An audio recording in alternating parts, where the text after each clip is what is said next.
One morning I woke up, looked out my window, and froze. 25 shiny new cabins were standing on my land built by the HOA without my permission, without payment, without even a heads up. It was like waking up to find a small village sprouting in your backyard. But the craziest part, every single one of those cabins and all the rent they made legally belonged to me. I live in Lakewood Meadows, Georgia, a so-called upscale community with manicured lawns, designer mailboxes, and neighbors who treat the HOA president like a government official. My property sits right on the edge 10 acres that I bought and built on long before the HOA even existed. When they developed the neighborhood next door, my driveway happened to pass through their new subdivision, so they graciously included me in the association. Lucky me. At first, the usual nonsense rolled in a warning letter about my non-compliant mailbox, then one about my overgrown grass. The woman behind it all, Karen McConnell, the self-proclaimed queen of Lakewood Meadows. Short blonde bob, massive sunglasses, floral blouse clipboard permanently attached to her hand. She believed everything within 50 feet was her jurisdiction. I tolerated her antics for a while.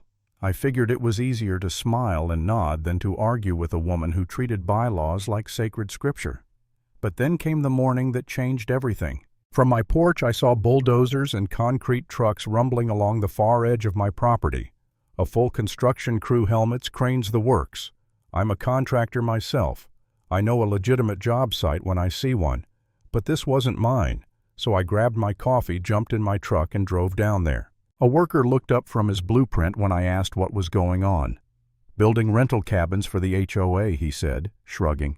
"Pretty sure this area's community land." Community land, I nearly choked. No survey stakes, no permits, just pure assumption. I went home fuming, pulled out my deed, double-checked the coordinates, then called my friend Carl, a licensed surveyor.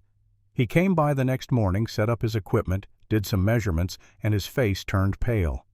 "Buddy, you're not going to believe this. They're at least 150 feet over your property line.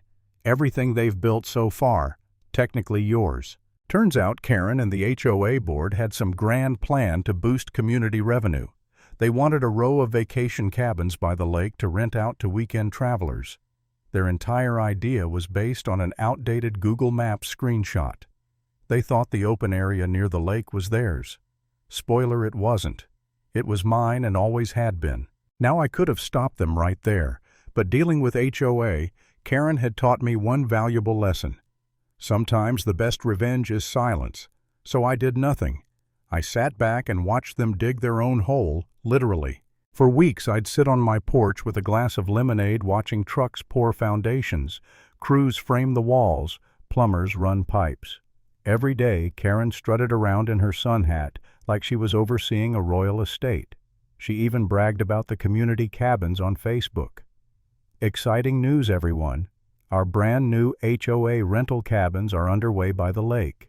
Neighbors cheered. People thought it'd lower their HOA dues.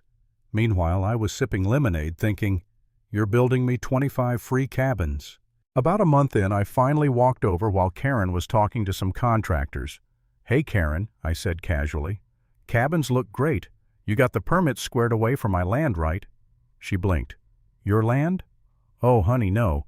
This is HOA property, part of our master plan." I smiled. "You sure about that?" "Of course," she huffed. "We have all the paperwork." She didn't. That night I printed out my deed maps, survey reports, highlighted and laminated the whole thing. Then I took it to my lawyer, Mr. Grant, a calm man with an unnerving talent for paperwork warfare. He flipped through the pages, adjusted his glasses, and said, "This is textbook property encroachment. Don't stop them yet. Let them finish." I hesitated. "You mean, let them build?" He nodded. "The more they build, the stronger your case. Once they're done, it all legally belongs to you." I remember lying awake that night staring at the ceiling. I wasn't sure if I was being smart or suicidal. What if they found a loophole? What if the board ganged up on me? I'd seen what they did to other neighbors. One guy got fined for painting his shutters the wrong shade of blue. I didn't exactly want to be their next target. For a moment, I almost called Grant and told him to forget it. But then I thought about every petty warning letter Karen had sent me, every smug smile she gave when she thought she had power, and I decided to wait. 2 months later, the cabins were finished. 25 beautiful modern Lakeview rentals, porches, decks, air conditioning, the works. HOA banners flapped in the wind announcing their grand opening. Karen stood on stage in front of the lake, microphone in hand, giving a speech about community growth while flipping her hair like a local celebrity. I stood in the crowd smiling, clapping, eating a hot dog like the most supportive neighbor in the world. The following Monday, Grant filed official land records with the county. Ownership mine. Every nail, every plank, every square foot, all sitting on my land, and under state law that made it all legally mine. A few days later, the HOA started renting the cabins out on Airbnb. The bookings poured in. Weekend getaways, family reunions, it was a hit. Only problem. The rent payments went into my company account because the cabins were registered under Collins Property, LLC. 2 weeks later, I got a call from a confused renter. "Hey, the receipt says this cabin's owned by Collins Property, LLC. Is that the HOA?" I laughed. "Nope. You're on private property managed by me. Enjoy your stay." Word spread like wildfire. Within days, the HOA group chat was in meltdown mode. Karen showed up at my driveway with 3 other board members waving papers in her hand. She didn't even make it halfway up before she started yelling. "You're stealing from the community." I leaned back in my chair. "Stealing, Karen? You built on my land. Everything you see here, those cabins, those driveways, even the picnic tables, is mine by law." "That's absurd," she snapped. "We have receipts." "Sure," I said, "but your receipts don't rewrite property law. The county records say it loud and clear." Her face turned red, but she couldn't argue. She just stood there clutching her clipboard like it was a life raft. A week later, Grant sent the HOA a formal invoice, back rent, land use fees, and trespassing penalties totaling 6 figures. The letter ended with, "Failure to pay within 30 days will result in eviction of all HOA structures from the property." That meant if they didn't pay, I could legally rekey the cabins and rent them myself. Karen tried everything, emails, threats, even a desperate plea to the city council.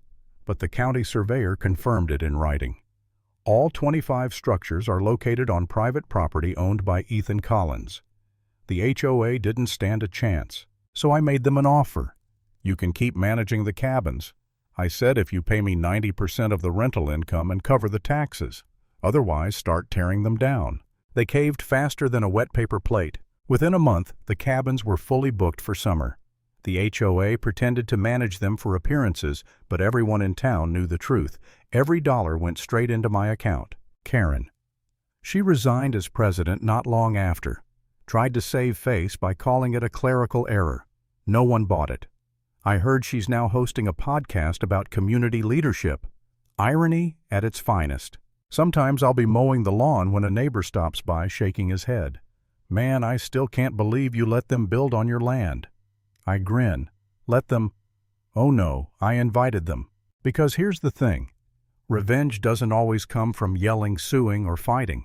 Sometimes the sweetest revenge is patience quietly watching as arrogance builds your fortune for you. Now every time Karen drives by the lake, she has to see those 25 cabins glimmering in the sun, monuments to her own downfall. And me. Those cabins pay my mortgage, my property taxes, and a yearly vacation somewhere warm. Sometimes justice doesn't knock on your door. It builds itself right on your land.